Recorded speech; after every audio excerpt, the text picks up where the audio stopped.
नमस्कार दोस्तों, आज हम आपको दुर्गा अष्टमी व्रत कथा सुनाने जा रहे हैं। अष्टमी के दिन इस कथा का श्रवण करने से सुख सौभाग्य में वृद्धि होती है, माता की विशेष कृपा प्राप्त होती है, संकटों का नाश होता है। सनातन धर्म में माँ दुर्गा को परम शक्ति का स्वरूप माना गया है। वे ही सृष्टि की रचयिता, पालन करता और संहार करता है। उनके बिना ये जगत असंभव नहीं है। माँ के 9 रूपों की आराधना नवरात्रि में होती है, लेकिन बहुत कम लोग ही जानते हैं कि हर महीने शुक्ल पक्ष की अष्टमी तिथि को माँ दुर्गा के प्रति समर्पित एक विशेष व्रत रखा जाता है, जिसे मासिक दुर्गा अष्टमी कहा जाता है। यह व्रत विशेष रूप से उन श्रद्धालुओं के लिए अत्यंत फलदायी माना गया है जो नियमित रूप से देवी दुर्गा की आराधना करते हैं। मासिक दुर्गा अष्टमी उन्हें वह अवसर देती है कि वे हर महीने माँ दुर्गा की विशेष पूजा आराधना करके विशेष कृपा प्राप्त कर सकते हैं। यह व्रत शुद्धता, साधना, समर्पण का प्रतीक है। इसमें माँ के स्वरूपों का ध्यान, मंत्रों का जाप, उपवास और आरती द्वारा देवी को प्रसन्न किया जाता है। मान्यता है कि जो भक्त माँ दुर्गा की सच्चे मन से आराधना करते हैं, उन्हें जीवन के हर कार्य में सफलता प्राप्त होती है, चाहे वह स्वस्थ हो, धन हो, विवाह हो या शत्रुओं पर विजय प्राप्त करना हो। भारतीय संस्कृति में मासिक व्रतों का विशेष महत्व है। जैसे एक वृक्ष को फल देने के लिए नियमित रूप से जल और देखभाल की आवश्यकता होती है, वैसे ही आत्मा की उन्नति के लिए यह मासिक व्रत एक निरंतर साधना का माध्यम बनता है। यह न केवल मन और मस्तिष्क को एकाग्र करता है, बल्कि हमें देवी के प्रति भक्ति और श्रद्धा से भी जोड़ता है। मासिक दुर्गा अष्टमी केवल एक व्रत नहीं, एक आध्यात्मिक अनुशासन है जो भक्त को माँ दुर्गा की अनंत शक्ति का अनुभव कराता है। यह वह दिन होता है जब भक्तगण माता के चरणों में अपनी समस्या, दुख और अभाव समर्पित करते हैं और बदले में माँ उन्हें आशीर्वाद, संबल देती है। जिन घरों में नियमित रूप से यह व्रत किया जाता है, वहाँ सुख, शांति, समृद्धि और सौभाग्य का स्वतः ही आवास रहता है। पौराणिक ग्रंथों में भी बताया गया है, माता ने कहा है कि जो भक्त हर महीने के शुक्ल पक्ष की अष्टमी को मेरा व्रत करता है, मैं उसे तीनों लोकों में कभी भय नहीं होने देती। इस व्रत को करने से घर की नकारात्मक ऊर्जा समाप्त होती है। यह व्रत विशेषकर स्त्रियों के लिए बहुत फलदायी माना गया है। सावन मास में पड़ने से दुर्गा अष्टमी का और विशेष महत्व हो जाता है। जिस प्रकार सावन मास में शिव जी की आराधना का विशेष महत्व है, उसी प्रकार दुर्गा अष्टमी यानी माता गौरी की आराधना का भी विशेष महत्व हो जाता है। इनकी आराधना से ही शिव जी प्रसन्न होते हैं, क्योंकि यही शक्ति और यही दुर्गा का रूप है। जो महिलाएं इस दिन व्रत करती हैं, उन्हें सौभाग्यवती होने का वरदान मिलता है। उनके पति और संतान दीर्घायु रहकर सुखी रहते हैं।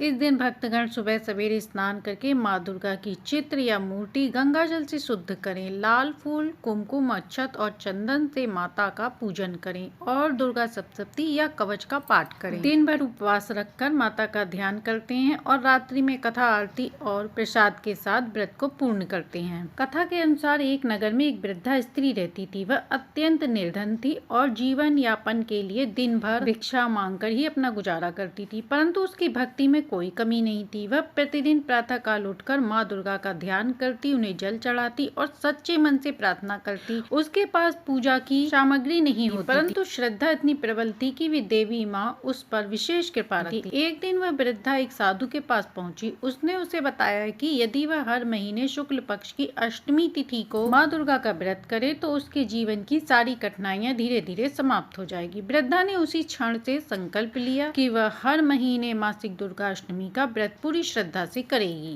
पहले ही अष्टमी को उसने उपवास रखा। कोई विशेष सामग्री नहीं थी। उसने नीम के पत्ते, जल और अपने हृदय की भक्ति से माँ को उसे अर्पण किया। उसी रात उसे स्वप्न में माँ दुर्गा के दर्शन हुए। माँ ने कहा, बेटी, तेरी भक्ति से मैं तुझ पर प्रसन्न हूँ। मैं तुझे आशीर्वाद देती हूँ कि तेरे जीवन में से अब कोई भी अभाव नहीं रहेगा। अगले ही दिन नगर का सेठ वृद्धा के घर आया और बोला कि उसके घर में काम करने के लिए एक भरोसेमंद व्यक्ति की आवश्यकता है। वृद्धा को नौकरी मिल गई। धीरे धीरे उसके जीवन में समृद्धि आने लगी। न केवल वह, बल्कि आसपास के लोग भी उसकी भक्ति को देखकर प्रेरित हुए और मासिक दुर्गा अष्टमी व्रत करने लगे। कुछ समय बाद उसी नगर में एक अत्याचारी राजा का शासन था, जो धर्म और देवी देवताओं में विश्वास नहीं रखता था। उसने अपने राज्य में व्रत, पूजा और देवी आराधना पर प्रतिबंध लगा दिया था, लेकिन वह वृद्धा फिर भी छुपकर मासिक दुर्गा अष्टमी का व्रत करती रही। एक बार राजा को इसकी जानकारी मिली और उसने वृद्धा को दंड देने का आदेश आदेश दिया। वृद्धा ने माँ दुर्गा से प्रार्थना की, हे अम्बे माँ, यदि मेरी भक्ति सच्ची है तो आप स्वयं मेरी रक्षा करें। जैसे ही सैनिक वृद्धा को बंदी बनाने आए, उसी समय आकाश में से तेज गर्जना हुई, बिजली कड़कने लगी और चारों दिशाओं में अंधकार छा गया। एक दिव्य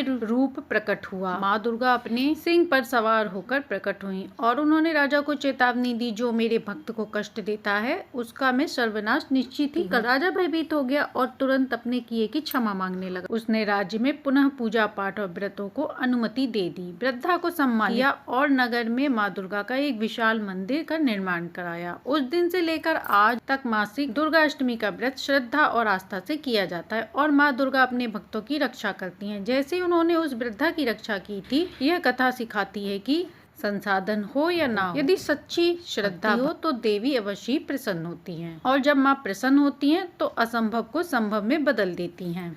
दूसरी कथा के अनुसार किसी नगर में एक व्यक्ति रहता था जिसका नाम धनुष था। धनुष ने अपने गांव में दुर्गा पूजा मनाने का बड़ा ही आयोजन किया। उसने अपनी बची कुची संपत्ति से पूजा की व्यवस्था की और सभी गांव वालों को आमंत्रित किया। उसने दुर्गा अष्टमी के दिन माता को विशेष रूप से आमंत्रित किया। उसने एक उचित स्थान पर माता दुर्गा की मूर्ति स्थापित की और उसके बाद उसने माता दुर्गा का अभिषेक किया। माता ने उसकी श्रद्धा भक्ति को देखकर उसकी पूजा को स्वीकार किया और उसे आशीर्वाद दिया। उसी समय गांव में बुरी शक्तियों ने आक्रमण कर दिया। धनुष ने अपनी शक्ति का प्रदर्शन करते हुए माँ दुर्गा की कृपा से उन शक्तियों का पराजय किया और इसके बाद गांव में सुरक्षा की स्थिति स्थापित हुई और धनुष को अपने मन में माता की शक्ति और श्रद्धा का आभास हुआ। पौराणिक मान्यता के अनुसार प्राचीन काल में असुर दंभ और महिषासुर नाम के एक पुत्र की प्राप्ति हुई थी, जिसके भीतर बचपन से ही अमर होने की प्रबल इच्छा थी। अपनी इसी इच्छा की पूर्ति के लिए उसने अमर होने का वरदान हासिल करने के लिए ब्रह्मा जी की घोर तपस्या की। महिषासुर द्वारा की गई इस कठोर तपस्या से ब्रह्मा जी प्रसन्न हुए और उसे मनचाहा वरदान दे दिया। महिषासुर द्वारा कठोर तपस्या से ब्रह्मा जी प्रसन्न हुए। ऐसे में महिषासुर जो सिर्फ अमर होना चाहता था, उसने ब्रह्मा जी से वरदान मांगते हुए खुद को अमर करने के लिए बाधित कर दिया। परंतु ब्रह्मा जी ने महिषासुर को अमरता का वरदान देने की बात ये कहते हुए टाल दी कि जन्म के बाद मृत्यु, मृत्यु के बाद जन्म निश्चित है, इसलिए अमरता जैसी कोई चीज, कोई बात का अस्तित्व नहीं है। इसके बाद ब्रह्मा जी की बात सुनकर महिषासुर ने एक अन्य वरदान मांगने की इच्छा जताई और कहा कि ठीक है, हे स्वामी, यदि मृत्यु होना तय है तो मुझे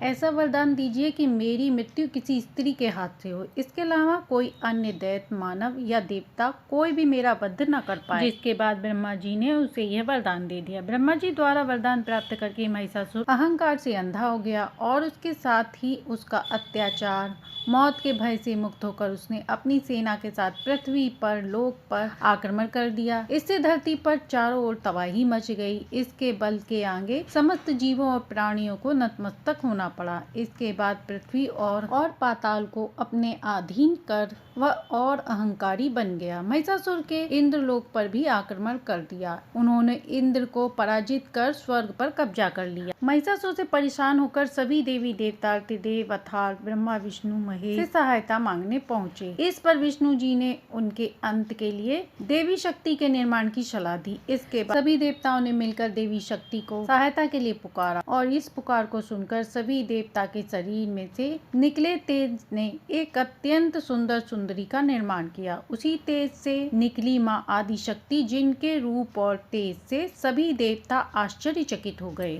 त्रिदेवों की मदद से निमित्त हुई देवी दुर्गा को हिमवान ने सवारी के लिए सिंह दिया और इसी प्रकार वहां मौजूद सभी देवताओं ने भी मां को अपने अपने अस्त्र शस्त्र सौंपे। इस तरह स्वर्ग में देवी दुर्गा को इस समस्या हेतु तैयार किया गया। माना जाता है कि देवी का अत्यंत सुंदर रूप देखकर महिषासुर उनके प्रति आकर्षित होने लगा और उसने अपने एक दूत के जरिए देवी माँ को विवाह प्रस्ताव पहुँचाया। अहंकारी महिषासुर की इस इच्छा से और इस हरकत से देवी को अत्यधिक क्रोध आया, जिसके बाद माँ ने महिषासुर को युद्ध के लिए ललकारा। माँ दुर्गा से युद्ध की ललकार सुनकर ब्रह्मा जी से मिले वरदान के अहंकार से अंधे हो चुके महिषासुर युद्ध के लिए तैयार हो गया। इस युद्ध में एक एक करके महिषासुर की संपूर्ण सेना का माँ दुर्गा ने विनाश कर दिया। इस दौरान माना जाता है कि ये युद्ध पूरे 9 दिन तक चला, जिस दौरान असुरों के सम्राट महिषासुर ने विभिन्न रूप धरकर माँ को छलने की कई बार कोशिश की, लेकिन उसकी सभी कोशिश नाकाम रही